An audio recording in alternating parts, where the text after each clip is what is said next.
जी मागणी आहे आमची आदिवासी विद्यार्थ्यांची ती 5 ऑगस्ट 2026 रोजी जो आदिवासी विकास विभागाने जो शासन निर्णय जारी केला होता तो अत्यंत विद्यार्थी विरोधी आहे। त्या JR स्पष्ट नमूद केलं आहे की विद्यार्थ्यांनी वय वर्ष 26 नंतर प्रवेश घेण्यात येऊ नये, वसतिगृहात घेऊ नये।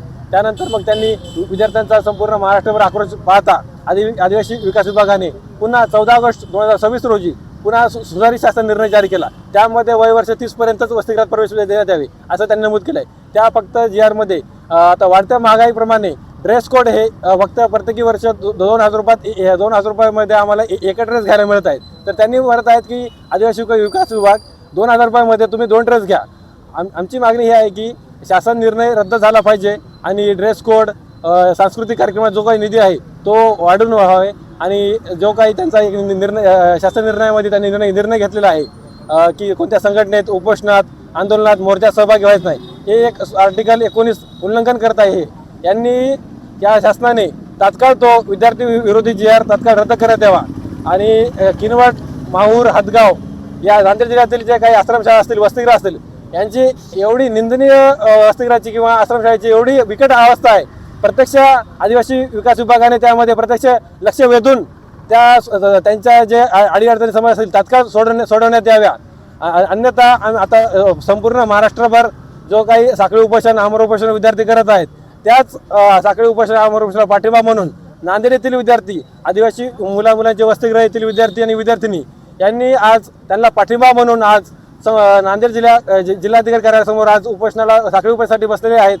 जोपर्यंत शासन निर्णय रद्द होणार नाही व बिंदू क्रमांक 8 वरचा 2 वर येणार नाही आणि तसेच आदिवासींची सर्व सेवेतील रखडलेली पदभरती 12,500 होणार नाही तोपर्यंत हा साखळी उपोषण चालूच राहणार। धन्यवाद। आदिवासी वसतिगृहातील मुलामुलींचं हे आज आम्ही आंदोलन चालू केलेलं आहे।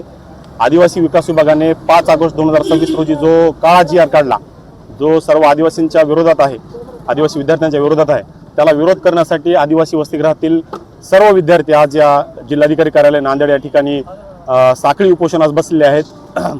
पहिली मागणी तो JR रद्द झाला पाहिजे। त्यानंतर 12,500 पदाची विशेष भरती झाली पाहिजे। नांदेड शहरामध्ये सुसज्ज असं 1000 क्षमतेचं मुलांचं आणि मुलींचं वसतिगृह झालं पाहिजे।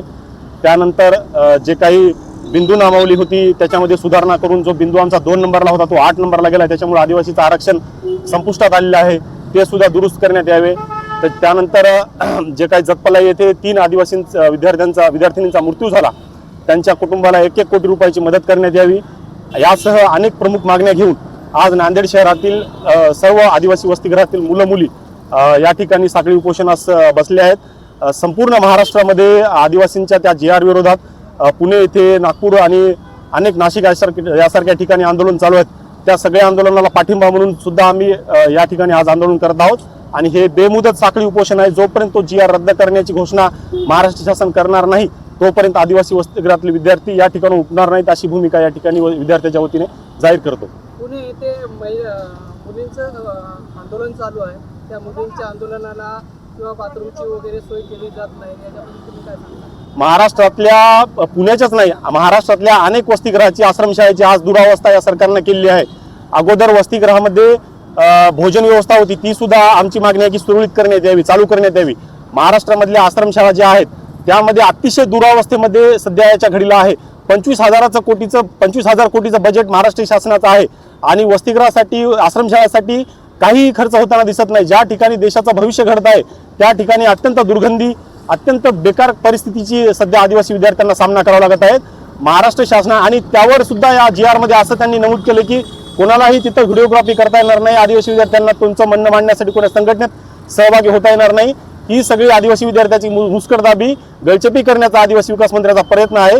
स्वतःच्या मुलींना त्यांनी नगराध्यक्ष पदाच्या खुर्चीवर बसवलं आणि आमच्या गोरगरीब आदिवासींच्या मुली सर्पदंशाने मरत आहेत, याची कुठेतरी त्यांना लाज वाटायला पाहिजे। त्यामुळे हा JR रद्द झाला पाहिजे आणि ज्या काही सोयीसुविधा, भौतिक सोयीसुविधा आहेत त्या सगळ्या आदिवासी विद्यार्थ्यांना मिळायला पाहिजे, तो त्यांचा हक्क आहे।